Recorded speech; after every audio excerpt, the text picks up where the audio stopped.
Oi, eu sou Felipe Miqueias e você está no Neurofácil. E hoje você vai descobrir por que todos os seus pacientes são calvos.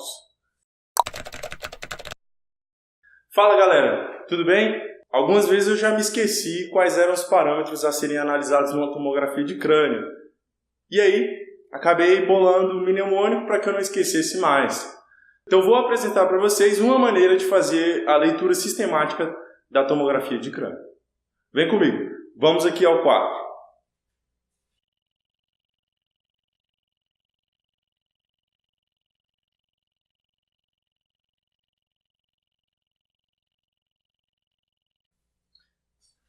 Então galera, veja só, basta lembrar que todos os seus pacientes são calvos. Vem comigo. C para cor, ar, linha média, ventrículos, osso e na letra S tem duas coisas para você analisar: sulcos e cisternas da base. Antes da gente partir para o mnemônico, precisamos nos lembrar do seguinte, que a tomografia de crânio ela faz uso da mesma tecnologia do raio-x.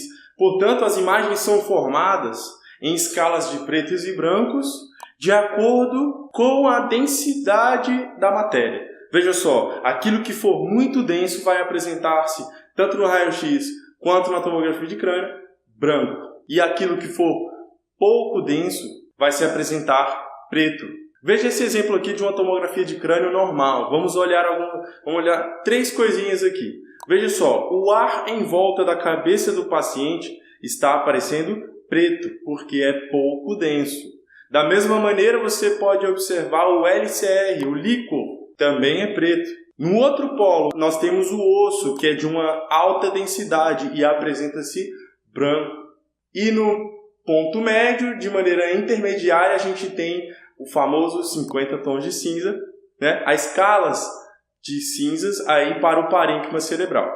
Dito isso, agora a gente pode verificar quais são os parâmetros dentro do mnemônico. Vamos lá. O que você vai analisar em cor? Bom, cor é o parâmetro mais geral. Você pegou a tomografia e são aquelas coisas que você bate o olho e nos saltam aos olhos. E muitas dessas você não pode deixar passar.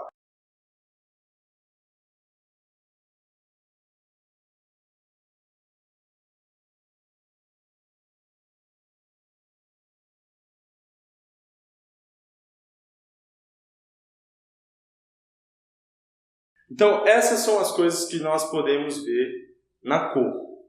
Veja só, já comecei com ar, mas ar a gente vai analisar no próximo parâmetro, deixa ele sozinho. Mas o ar aparece preto na tomografia, então você consegue diagnosticar um pneumoencéfalo logo de cara, só olhando a diferença de cores. Você está vendo uma coisa preta, bolhas de ar são pretas, em um lugar que não era para estar. Além disso, você pode ver áreas isquêmicas, importantíssimo você identificá-las. Hemorragias e hematomas, principalmente no trauma. Contraste, caso você tenha pedido uma tomografia com contraste. Hiperdensidade vascular. Você pode ver isso aqui em casos em que você tem vasos cerebrais enturgecidos, com o trânsito dificultado. Calcificações, seja, por exemplo, a calcificação de um plexo coroide ou, em um outro extremo, um neurotoxoplasma. E aí, qual é o próximo parâmetro, então? Ar. Bom, no parâmetro ar, você tem que diagnosticar a situação de pneumoencéfalo. Dentre várias outras etiologias, a principal é a fratura de base de crânio. Numa situação de tomografia de crânio em que não se apresenta de forma evidente uma fratura na janela óssea, mas apresenta o pneumoencéfalo, você pode suspeitar de fratura de base de crânio. Linha média. A linha média é talvez o parâmetro mais importante a ser analisado, pelo menos do ponto de vista neurocirúrgico. Você tem que observar se a linha média está centralizada, como ela deve ser, ou se ela está desviada. Em caso de desvio da linha média, nós devemos observar se esse desvio é maior que 5 milímetros. Além disso, esse desvio denota um efeito de massa. Esse efeito de massa ele pode ser atribuído a algumas etiologias, como tumorações ou coleções. E nós precisamos investigá-las. Próximo parâmetro é ventrículos. Galera, muito importante que você observe o estado geral dos ventrículos. Aqui não pode passar despercebido o diagnóstico de Caiu. Aqui não pode passar despercebido o diagnóstico de hidrocefalia, tá bem? Além de que você deve observar se os ventrículos estão abertos ou colabados. E um pecado que muita gente comete é não observar o terceiro e o quarto ventrículo. Nós estamos extremamente acostumados a apenas observar os ventrículos laterais, mas precisamos verificar se esses outros ventrículos estão pérvios ou não. É preciso também observar se dentro dos ventrículos existe apenas líquor ou se há presença de sangue ou vazamento de contraste. E algumas calcificações, como a do plexo coroide que eu já citei. Ou em situações raras podemos observar até parasitas. Então esse é um parâmetro importante. Seguimos para o próximo parâmetro. Osso. Em osso você vai geralmente na segunda página da tomografia, vai observar a janela óssea. Na janela óssea você precisa descartar fraturas e afundamentos. Mas algumas áreas passam despercebidas aos nossos olhos e nós precisamos sistematizar a análise da janela óssea. Veja, quais são as áreas que geralmente passam sem ser olhadas? Vamos ver.